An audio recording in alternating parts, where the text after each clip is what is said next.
Fundación Libertad y Desarrollo presenta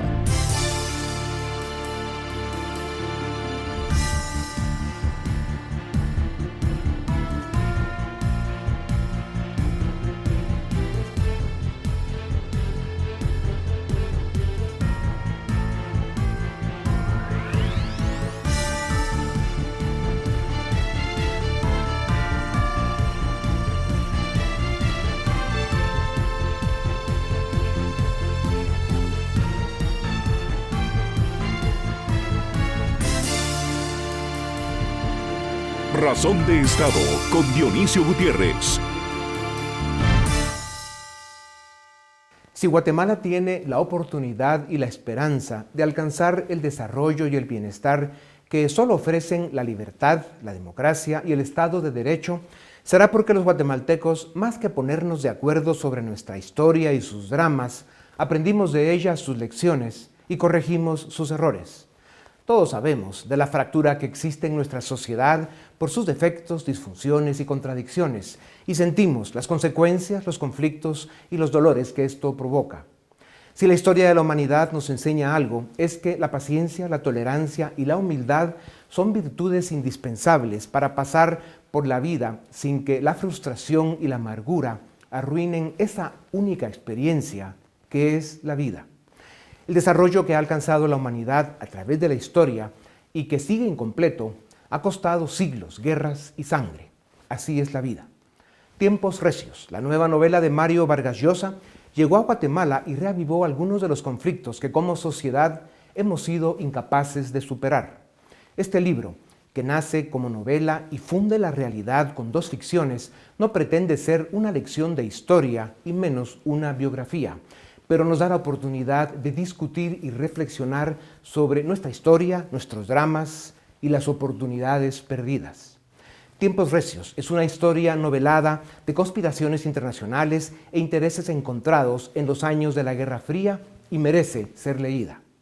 Mario Vargas Llosa, un personaje de talla global, conectó con esta historia por la relación de personajes guatemaltecos con personajes de una de sus grandes novelas, La Fiesta del Chivo. Toca ahora, como lo hicieron los dominicanos en su día, más que ponernos de acuerdo sobre una historia y sus dramas, aprender de ella, sus lecciones y corregir sus errores para alcanzar un día la plena libertad, la democracia, el desarrollo y el derecho, para que quienes soñamos con mejores países dejemos de ser peligrosos.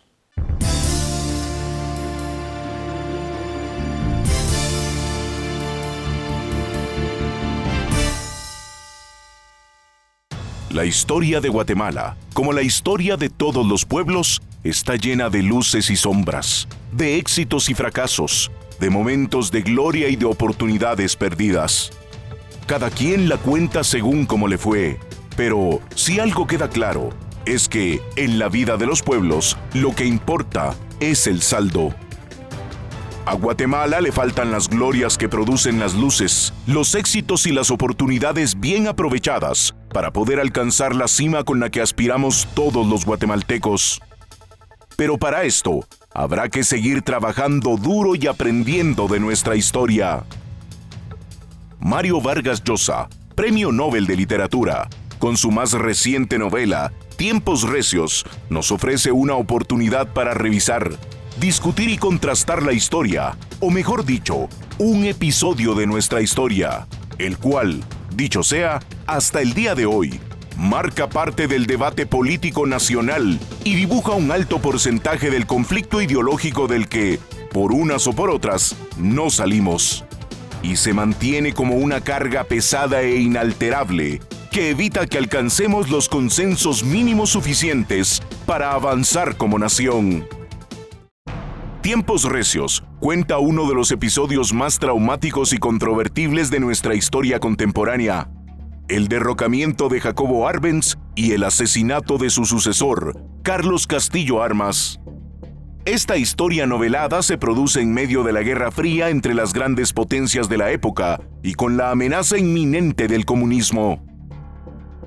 Los personajes de Tiempos Recios se mueven en un laberinto de complejas intrigas políticas que parecieran ser manipuladas y dirigidas por uno de los dictadores más sanguinarios de América Latina, el general dominicano Rafael Leónidas Trujillo, personaje emblemático en otra de las grandes novelas de Mario Vargas Llosa, La fiesta del chivo.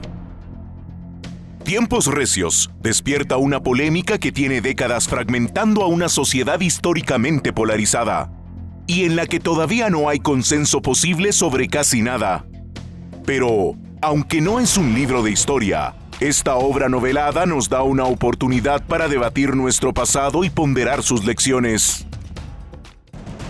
¿Fue Arbenz un demócrata modernizador o un operador soviético que pretendía instalar el comunismo en Guatemala? ¿Castillo Armas fue asesinado por órdenes de Trujillo o fue ultimado por una conspiración de su propia facción en el ejército? Estas son preguntas para las que probablemente nunca se encuentre respuesta, pero son incógnitas que se deben mantener en la memoria y la conciencia histórica de la nación. Porque una sociedad sin pasado también es una sociedad sin futuro. Tiempos recios es una novela que merece ser leída y que, para bien o para mal, coloca a Guatemala en la discusión internacional en un momento de conflictos y transformaciones vertiginosas, donde los focos del mundo están puestos sobre el futuro de la democracia.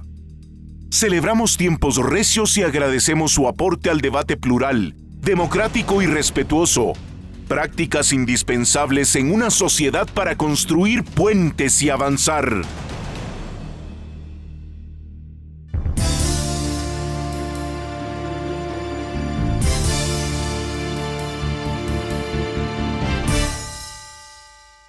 Bienvenidos, esto es Razón de Estado y tengo el gusto de presentarles a don Mario Vargas Llosa, un escritor, novelista, considerado uno de los novelistas y ensayistas contemporáneos más importantes de la literatura occidental. Posee, como todos sabemos, varios premios literarios. En el 2010 recibió el Premio Nobel de Literatura. Posee varios doctorados honoris causa en universidades como Yale, Harvard, Oxford, la Sorbona. Y aquí en Guatemala recibió uno de la Universidad Francisco Marroquín, con quien hoy, a raíz de esta obra, tiene un debate muy interesante. Y luego, por supuesto, es columnista del diario El País y, bueno, no necesita más presentación. Mario, bienvenido a Guatemala. Pues muchas gracias. Bienvenido a Razón de Estado. Esa conversación que tuviste, no sé si fue en Dominicana, porque creo que esa pregunta no te la han hecho. Fue en la República Dominicana, efectivamente, Santo Domingo, sí. Con Tony Rulfo. Sí.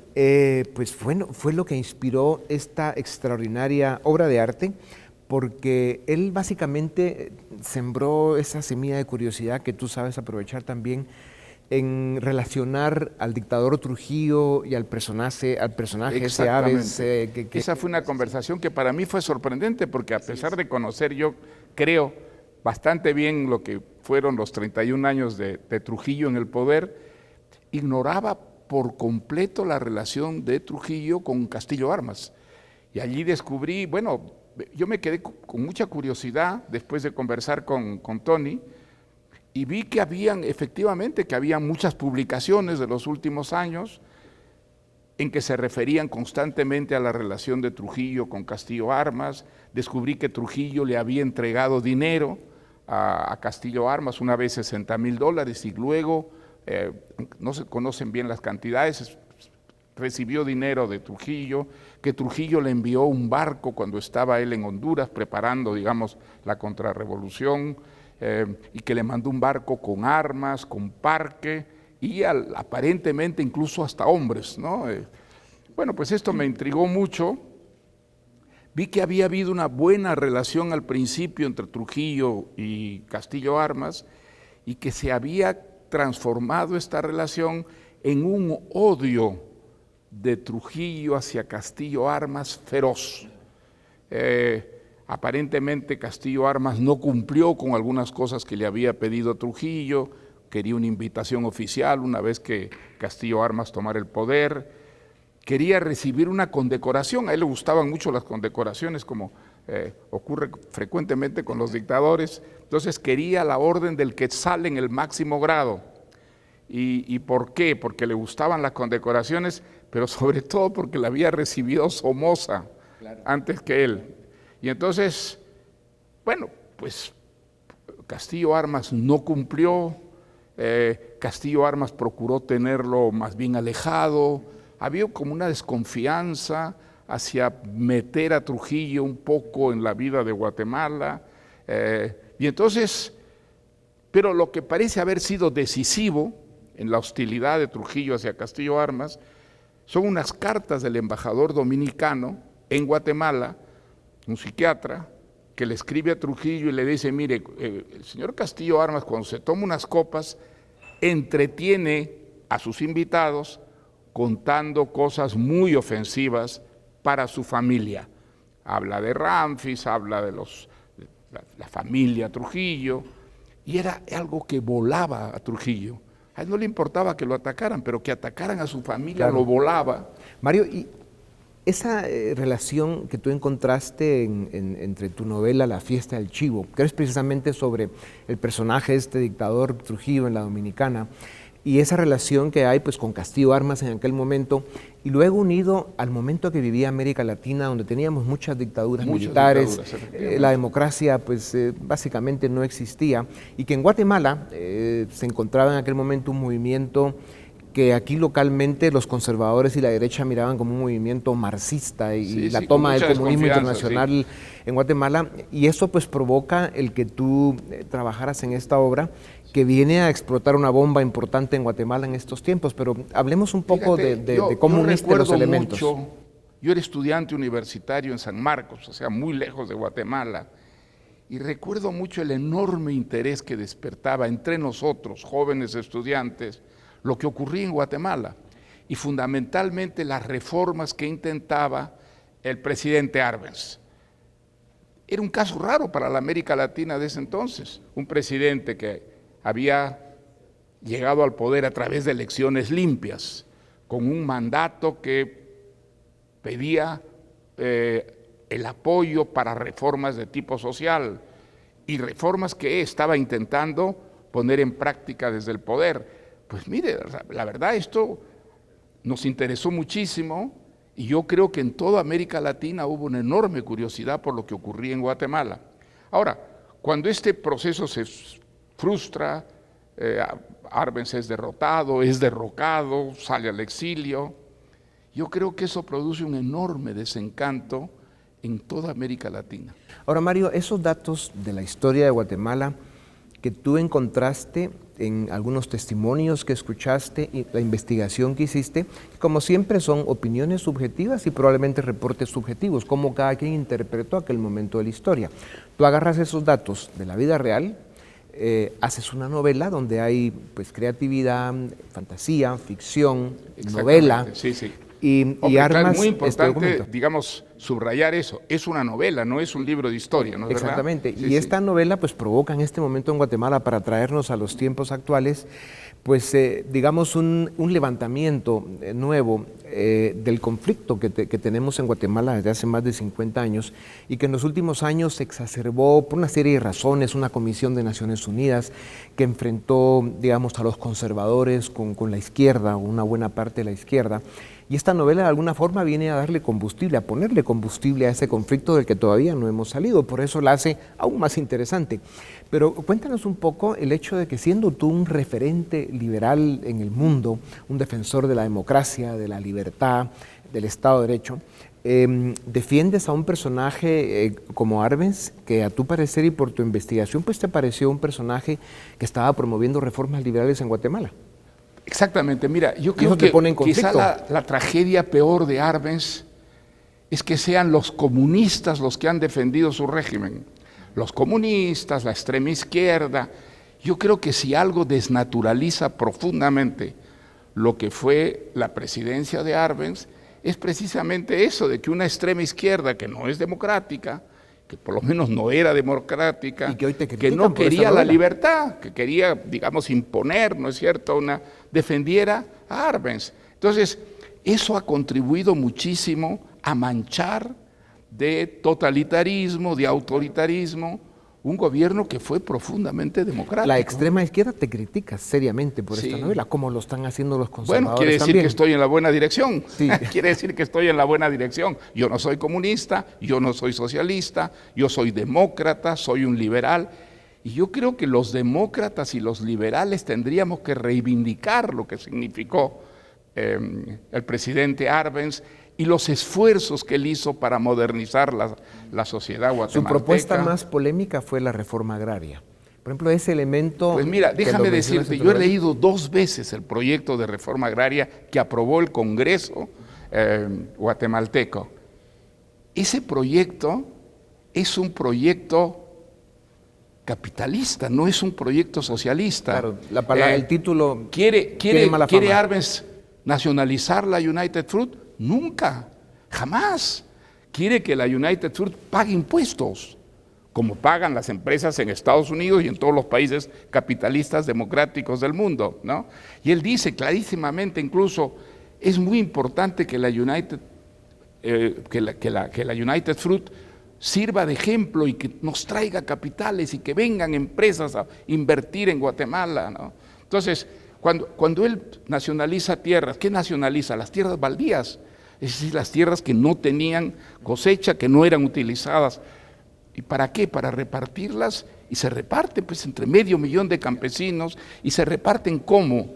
En pequeñas unidades destinadas a ser empresas capitalistas, ¿no? Entonces, es muy interesante, digamos, no es verdad, no es cierto. Esa fue una fantasía, además inventada por un publicista que era un sobrino carnal de Sigmund Freud. Claro. Él inventa el caballo de Troya de la Unión Soviética. Fíjate que la Unión Soviética no tenía un solo ciudadano viviendo en Guatemala. Arbenz había insistido muchísimo para que la Constitución, la nueva Constitución que regía este país, especificara clarísimamente que Guatemala no tendría relaciones diplomáticas nunca con países comunistas, con países socialistas. O sea, y a pesar de eso que tú dices... ¿En qué forma Arbenz quiso facilitar, digamos, la toma de Guatemala por la Unión Soviética? Claro. Es una pura fantasía. Y a pesar de eso que tú dices, que usas datos de la historia y luego cómo tú los interpretaste, esto es una novela, no una biografía. Bueno, pero digamos, es una novela que está basada en muchos hechos históricos. Correcto. Y fundamentalmente, paradójicamente, en libros o ensayos escritos por historiadores, sociólogos y periodistas norteamericanos. Es muy interesante. Ellos tampoco creen que Arbenz fuera un comunista emboscado. Nunca lo fue, nunca lo fue. Realmente esa fue una exageración y además una mentira que sirvió de cortina de humo para justificar el golpe de Estado, ¿no? En aquellos tiempos no existían las redes sociales y ya en esa época se etiquetaba a la gente y se les desacreditaba con muchos títulos. Hoy eso es las una famosas cosa fake news que después, digamos, hoy nos preocupan tanto. Yo creo que en Guatemala se aplicaron por primera vez de una manera muy exitosa para tumbar, fundamentalmente, para desprestigiar primero y luego tumbar a un presidente que intentó, digamos, utilizar la democracia para transformar profundamente a una sociedad, ¿no? Sí, y no ha cambiado mucho. Aquí la cosa sigue complicada. Pero Mario, en alguna parte de tus reflexiones para hacer esta novela, ¿hubo la intención de sacudir un poco a los conservadores, no solo de Guatemala, sino de América Latina, al provocar con una, digamos, tesis como la que tú presentas en la novela, basada en hechos reales, en historia, en opiniones de gente seria? Sin ninguna duda, Dionisio. Yo creo que los conservadores nos han hecho mucho daño, y nos han hecho mucho daño a gentes como tú y como yo, es decir, que creemos en la democracia, que creemos que la democracia es el método, el sistema, si queremos salir del subdesarrollo, es a través de la inversión, a través de empresarios privados. ¿Lo has logrado ¿Cómo con vamos mucho éxito? nosotros a...? ¿Cómo? ¿Has logrado con mucho éxito el provocar la discusión y luego el poner sobre la mesa del debate público, en muchas mesas, más de las que Espero que sí, ojalá sea verdad. Y que por eso hay que recomendar... Ojalá haya ocurrido. Hay que recomendar que lean Tiempos Recios, porque es una novela que con el paso de las hojas pues vas encontrando todo eso que tú explicas, ¿no? Los argumentos y la parte novelada que la hace tan emocionante. Ayer conversábamos en un almuerzo muy simpático sobre cuántos muertos ha causado la guerrilla, el terrorismo en Guatemala desde esa época.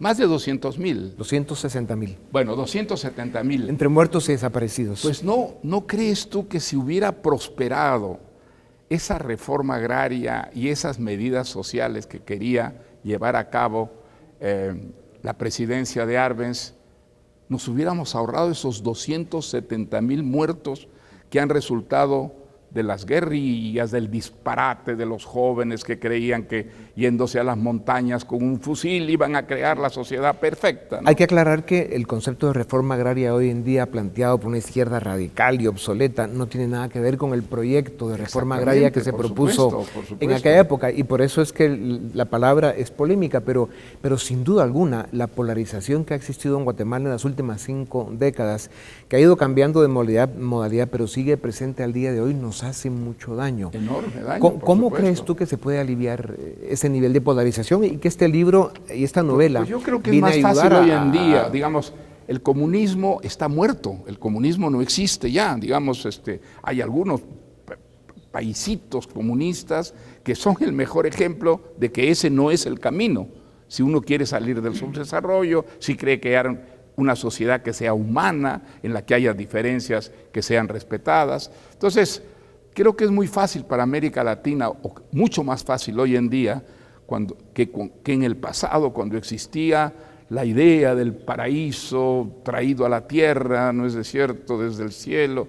Bueno, pues hoy día sabemos que ese paraíso no existe, la Unión Soviética ha desaparecido, China, que era otro de los grandes países comunistas, se ha convertido en un país autoritario, pero capitalista, ¿no? Entonces, ¿qué es lo que queda del comunismo? Queda Cuba, queda Venezuela, queda Nicaragua. O sea, alguien quiere imitar esos países sensatamente, creyendo que ese es el camino para... Es ridículo. Sin embargo, las grandes amenazas de hoy para América Latina pues son obviamente la corrupción, el narcotráfico y el populismo, que sigue siendo un drama. Esos son los grandes problemas que tiene la democracia, y esos son problemas que tienen una solución, digamos, hay que enfrentarlos de una manera muy resuelta, muy enérgica, y para eso necesitamos tener democracias que no sean tan corrompidas como desgraciadamente pues son muchas democracias en América Latina.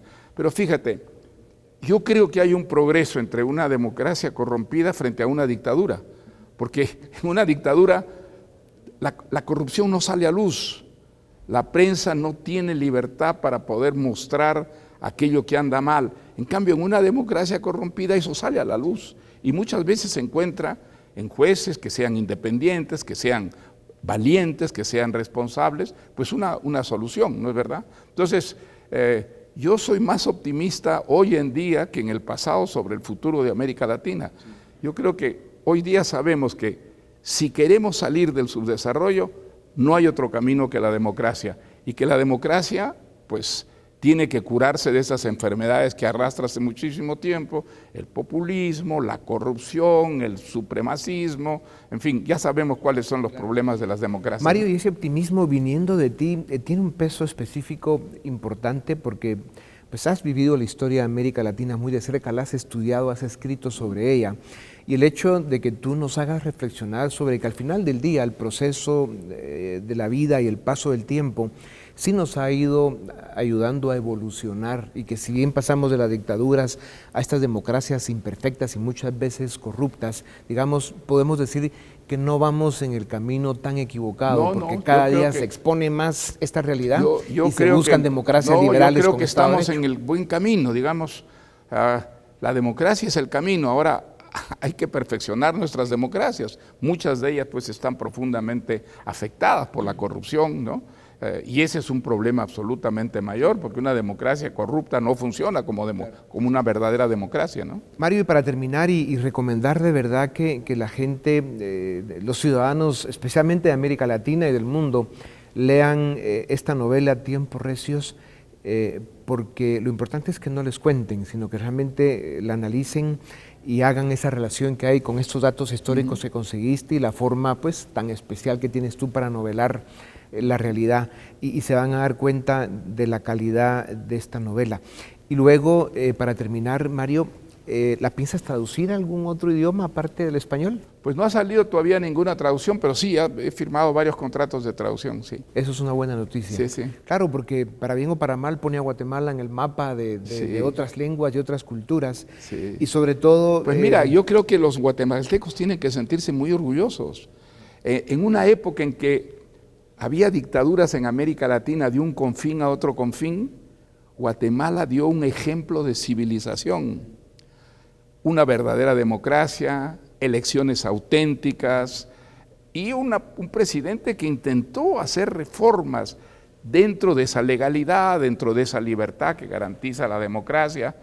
Por eso es que esto concitó la gran atención, curiosidad del resto de América Latina, así como el golpe de Castillo Armas, la contrarrevolución, pues que triunfa con el apoyo de la CIA, provoca un desencanto enorme en toda América Latina y empuja, yo creo que a miles de jóvenes latinoamericanos a la idea absurda, disparatada, de que la única forma de conseguir salir de su desarrollo es mediante el fusil, yéndose, digamos, a la montaña. ¿Y eso de qué sirvió? Miles de muertos en toda América Latina, gobiernos militares brutales, muy corrompidos. Entonces, yo creo que el camino era otro, el camino bueno era el que quiso tomar Guatemala y no la dejaron. Lo importante, Mario, es que has vuelto a poner sobre las mesas del debate público en Guatemala el tema de nuestra democracia, nuestra historia y sobre todo el reforzar los valores que al final del día nos pueden convertir en una nación, en una Centroamérica y en una Latinoamérica desarrollada con democracias e instituciones sólidas, liberales, con Estado de Derecho. Mario, eso estamos totalmente de acuerdo, Dionisio. Un grandísimo gusto verte de nuevo, mucha suerte, gracias. Aunque ya sabemos que esto ha sido un éxito extraordinario, pero estoy seguro que lo seguirá siendo como las próximas novelas que nos regales. Muchas gracias. A ustedes gracias, esto es Razón de Estado.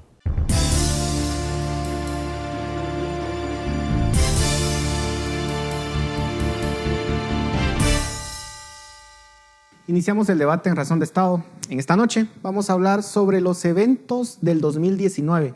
¿Cuál es el saldo para Guatemala de este año? Y para ello contamos con 3 reconocidos invitados. El licenciado Mario Fuentes de Starac, el licenciado Goyo Saavedra y el doctor Fritz Thomas. Muchísimas gracias por estar en Razón de Estado.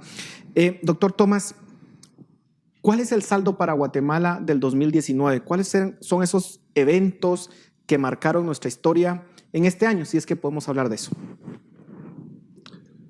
Creo que tenemos el deber de ser optimistas. Entonces, diría que primero, no se cayó el cielo, no tenemos hiperinflación y seguimos más en nuestro curso. Algunos de los eventos que marcaron el 2019, creo que definitivamente estarían las elecciones que se lograron realizar con algunos brincos y contratiempos que causaron alguna desconfianza y alguna duda, y es una lástima que eso haya ocurrido, y esas dudas y desconfianza se dieron incluso antes de que fuera propiamente el evento electoral. Y luego tenemos algunas de las decisiones y resoluciones de las Cortes, en particular de la Corte de Constitucionalidad, que creo yo que le provocaron problemas importantes a la institucionalidad del país. Otra cosa que no mencioné, no sé si es buena, cuando dije que no se había caído el cielo, es que por lo menos no tenemos nuevos impuestos. Yo diría que en balance fue un año en el que seguimos volando a una altura muy baja, cumpliendo con la regla de entre 3 y 4, que es que tenemos crecimiento económico entre 3 y 4 y tenemos inflación entre 3 y 4 y que con eso no vamos a ningún lado. Pero los dos eventos, creo, o las dos cosas sobresalientes son una, las elecciones y cómo esto se desarrolló, y segundo, el estira y encoge con algunas de las decisiones de la Corte de Constitucionalidad y como ya no tengo tiempo, algunas cosas que ocurrieron en el Congreso. Y precisamente sobre eso iba, licenciado Fuentes de Starac. El Congreso, tenemos un Congreso sumamente desprestigiado, vemos el show que ha armado en las últimas semanas, vemos cómo han tomado decisiones que han significado repudio de la población. ¿Cuál es el saldo del Congreso? El saldo de todos los congresos, desde que yo tengo memoria, es negativo.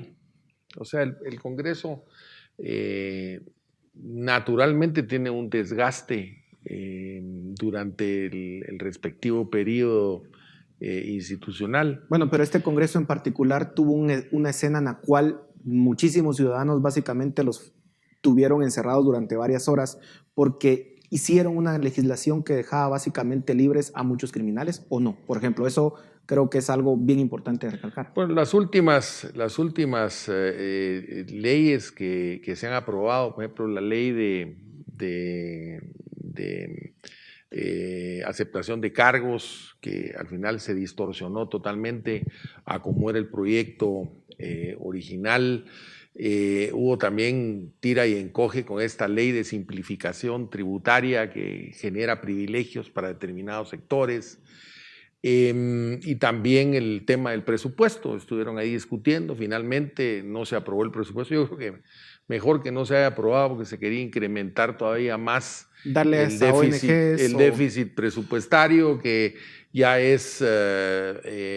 va a ser enorme porque se prevé una recaudación de impuestos de 60 millardos y el presupuesto es por más o menos aproximadamente 90 millardos. O sea, hay 30 millardos ahí que se van a tener que sacar del crédito, ¿verdad? En fin, pues ha habido, es un Congreso que termina mal, pésima legislatura, sin embargo se reeligen digamos, bastantes de los diputados actuales, como ha sido la costumbre.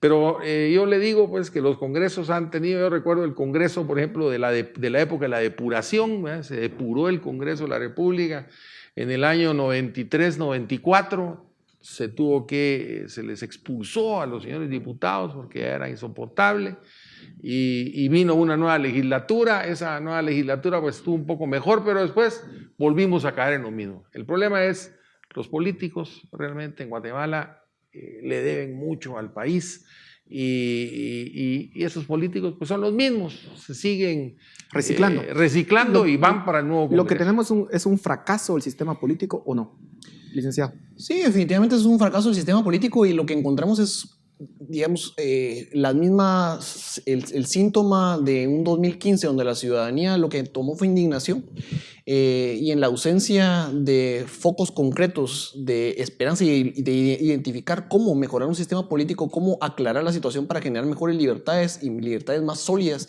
del sistema hacia los derechos de los ciudadanos, vemos una descomposición que lo que encontró en 2019 es el resabio de malas reformas, de instituciones débiles. Lo que alguna vez fue la credibilidad del Tribunal Supremo Electoral, con las reformas de 2016, lo que vimos es una mala implementación de esas reformas, y entonces la crisis termina por llevarse de largo esa credibilidad del Tribunal Supremo Electoral y generando una elección con muchas dudas.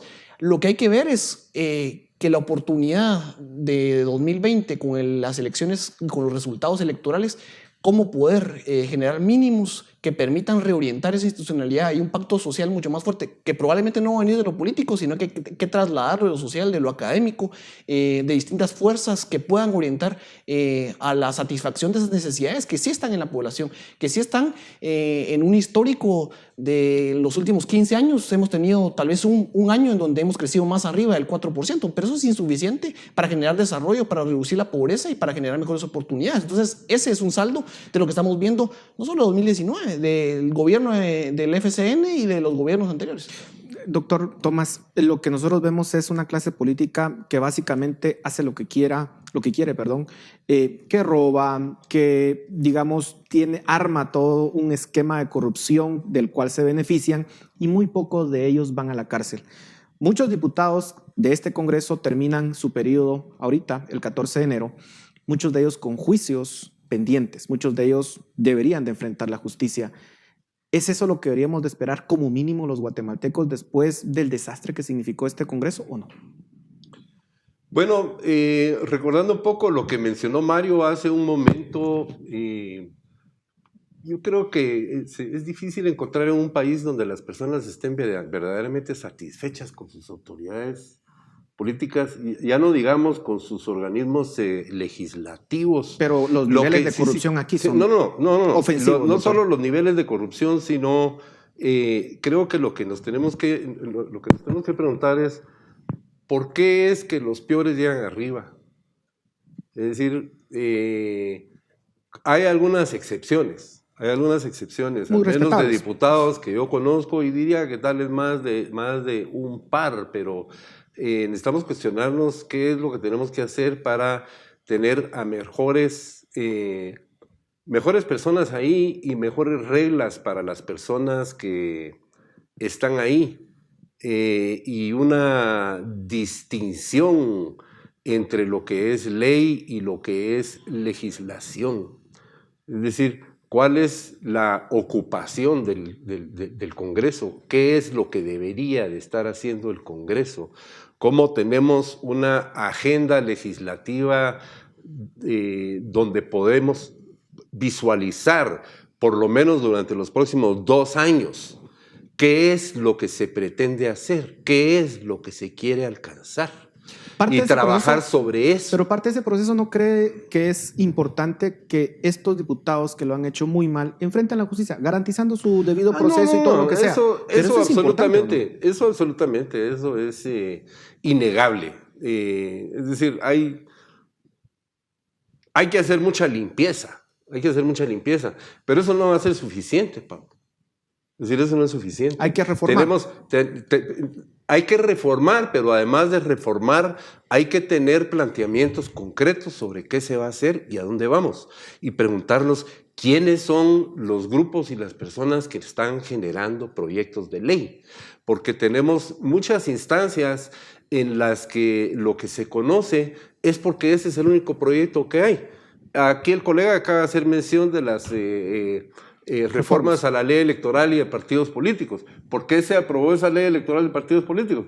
Porque ese es el proyecto que había. Una ley pésima, malísima. Él dijo que no se había implementado bien. ¡Qué bueno!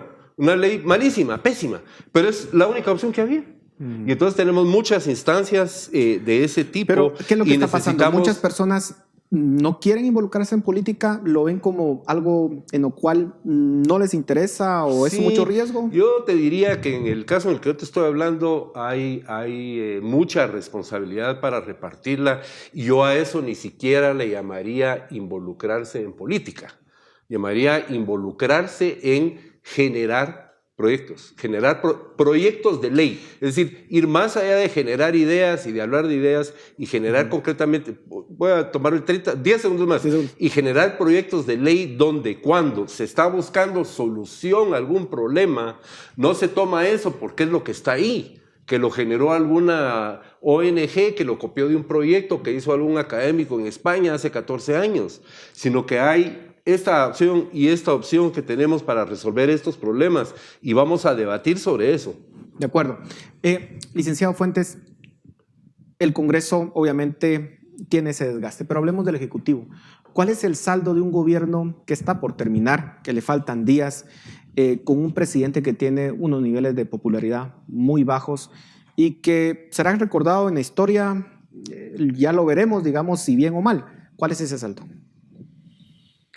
Mire, también lo mismo un poquito, pues los gobiernos también terminan igual, ¿verdad?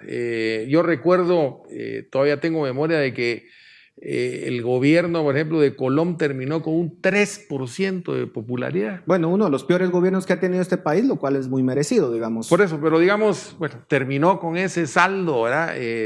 Totalmente negativo, pero todos los gobiernos han terminado con ese saldo. Recuerdo a Portillo, recuerdo a Cerezo, con niveles de corrupción muy grandes. Terminaron verdaderamente en la lona, y es más, sus partidos perdieron la posibilidad de una reelección. Así que, bueno, este gobierno está terminando en trapos de cucaracha, ¿verdad? ¿Por qué? Porque las expectativas que se tenían eran mucho mayores a lo que efectivamente logró. Además, tuvo desgastes, ¿verdad? Durante su periodo, por ejemplo, el desgaste de la confrontación con la CICIG, digamos, todo eso contribuyó, digamos, a un desgaste del mismo gobierno. El nuevo gobierno entra con grandes expectativas, grandes esperanzas, ¿verdad? Y mire, pues esperamos todos, como dice Fritz, con optimismo, porque ese sí es un deber, ¿verdad? Tener ese optimismo y no perder la esperanza de que la situación pues va a mejorar, ¿verdad? Pero usted mencionaba algo que es importante, usted decía el sistema. El sistema, y yo creo que lo que tenemos que fortalecer es precisamente el sistema y no estar pensando en personas. El sistema, por ejemplo, Fritz decía, un tema aquí no hemos tenido, digamos, una hiperinflación como la que tienen otros países. Mire el Venezuela, mire la Argentina, en situaciones tremendas. ¿Qué pasó? Se mejoró el sistema. ¿Cuándo fue? Con la reforma constitucional del año 1994, y que se le prohibió al Banco Central que le prestara dinero al gobierno. Y entonces dejó de funcionar la maquinita de dinero. Pero ahora lo que falta es el principio de equilibrio presupuestario, que eso fue de las cosas pendientes que quedaron de esa reforma. Sobre todo construir un Estado transparente. Pero usted decía también los diputados, por ejemplo, antes de 1994 ningún diputado fue procesado. 1994, el antejuicio de los diputados ya no lo conoció el Congreso, sino que lo conoció la Corte Suprema de Justicia. Bueno, ahora tenemos encauzamiento de diputados, ¿verdad? Porque han cometido delitos, digamos, en el desempeño de sus Un siguiente cargos. paso podría ser simplemente quitar el derecho. Entonces, miren lo que es, digamos, ir verdaderamente fortaleciendo el sistema de legalidad en nuestro país, el Estado de Derecho. Eso es tal vez lo más importante. Han habido digamos, intenciones y falsos propuestas. Por ejemplo, lo tenemos en el año 2016, una pésima reforma de la ley electoral, una pésima ley de carrera judicial, ¿verdad? Que estaba mejor la ley anterior, mire todo lo que ha causado, ¿verdad? Ahora, En fin, ¿cómo logramos eso? Porque está bien, ustedes plantean y dicen, necesita el país de reformas. Y sin duda alguna ese es el camino. Pero esas reformas necesariamente pasan por nuestro sistema político, el Congreso y obviamente si se tiene cierto liderazgo también en el Ejecutivo. ¿Tenemos esa posibilidad o esa esperanza con el próximo gobierno? Sí, lo que pasa es que la esperanza no puede estar en el gobierno ni en la clase política si ese ha sido el problema. Lo que tiene que haber es un fortalecimiento de los espacios de discusión entre la sociedad. Y la pregunta es, ¿eso se puede hacer? ¿No se puede hacer? El poder está en el Congreso. Hay que llegar al poder. Lo que pasa es que no le podemos llegar al poder a expectativa de que ellos generen las reformas. Lo que tiene que haber es un constructo social de diálogo, de consenso, de concertación, que es lo que ha hecho en contextos de crisis en otras latitudes y en la misma Guatemala, que eso avance. La posibilidad de generar una reforma para salir de la crisis del 93 fue un consenso social. Los diputados no querían irse, los diputados no iban a ser depurados. Entonces, ese proceso no se lo podemos dejar únicamente a los políticos. Eso tiene que empezar con un diálogo fuerte. Y si no, miremos también cómo ese desgaste institucional ha llegado a generar una guillotina como la que es la Contraloría General de Cuentas. Esa es prácticamente una extorsión del sistema dentro del sistema, ¿verdad? Los que logran poner al Contralor extorsionan a sus oponentes políticos. Y ahí lo que podemos ver ocurriendo, tal vez a veces se celebra porque es el opositor político, porque no nos gusta los personajes con los que se ha hecho. Pero la verdad es que eso lo que está generando ahí es un debilitamiento del sistema político, de la posibilidad de elección, al estar bloqueando candidaturas, al estar bloqueando con simples denuncias que a veces ni siquiera cumplen sus propios protocolos de la Contraloría, la opción o la oportunidad de optar a cargos públicos. Es, digamos, lamentable porque ni siquiera genera incentivos a una transparencia del funcionamiento de las instituciones, sino recordemos que la propia Contraloría, las multas que se pagan, se distribuyen por el pacto colectivo entre los ingresos de los propios auditores. Entonces es todo un sistema perverso, y ahí por mencionar, digamos, una de esos debilitamientos institucionales que ya vemos como evidentes. Doctor Tomás, ¿cómo pasar esas reformas? Porque el sistema político está cooptado básicamente por intereses. ¿Es posible desde la sociedad civil? ¿Es factible en este próximo gobierno que está iniciando tanto en el Congreso como en el Ejecutivo? Lo que dijo Mario es interesante en cuanto a que no es un problema de personas, sino que es un problema de instituciones, con lo cual estoy 100% de acuerdo. pero siempre está el misterio del liderazgo, el misterio de dónde surgen las personas, los grupos que son personas, a empujar en la dirección correcta. Estoy de acuerdo en que necesitamos mucho más movilización y diálogo y personas y organizaciones que se involucren a dialogar, a discutir, a explorar y a proponer. Una legislatura como la que tenemos actualmente y la que va a tomar posesión no va a generar las reformas que necesitamos de forma orgánica, es decir, no va a salir de ahí. Bueno, no solo voluntaria, sino que de ahí no se van a generar los proyectos de ley, las reformas que necesitamos. Entonces necesitamos más actores trabajando en esto y necesitamos más actores, digamos, que vaya más allá de solo un grupo muy pequeño de ONGs y grupos académicos y políticos que están trabajando en esto, y hay que ampliarlo. Yo, por ejemplo, emplazaría al sector privado organizado, que yo creo que tiene que hacer mucho más en términos de generar proyectos. Y ya dije eso como 20 veces, ¿verdad? Dije como 20 veces generar proyectos. Generar proyectos me estoy refiriendo a generar proyectos de ley, generar reformas, ponerlo ahí afuera para que se discuta, para que se conozca, para que se dialogue al respecto, para que se vayan encontrando consensos y se pueda construir. Como también la política es el arte de lo posible, ¿verdad?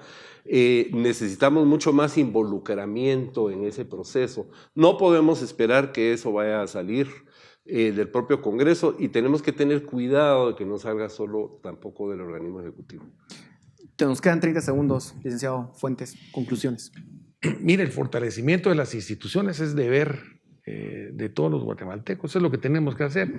Pero fíjese que yo veo con mucha frustración, por ejemplo, lo que pasó con el Tribunal Supremo Electoral, porque yo participé en el año 1983, yo era secretario de la Corte, cuando se le dio posesión a esa magistratura que era de lujo. Y miren lo que ha pasado, cómo se ha ido deteriorando. Es responsabilidad mantener precisamente instituciones de primer orden, de primera línea. 10 segundos. Sí, yo creo que hay un gran reto de por medio. Hemos logrado sortear el 2019 y creo que viene un 2020 en donde es posible articularse como sociedad para empezar a ver dentro del horizonte posibles soluciones de fortalecimiento institucional y oportunidades para el país. Bueno, muchísimas gracias por sus reflexiones. Sin duda alguna tenemos que conservar la esperanza y sobre todo tomar la responsabilidad, como muy bien lo dijeron ustedes. Muchas gracias a ustedes, muchas gracias por su atención. Nos vemos la próxima semana.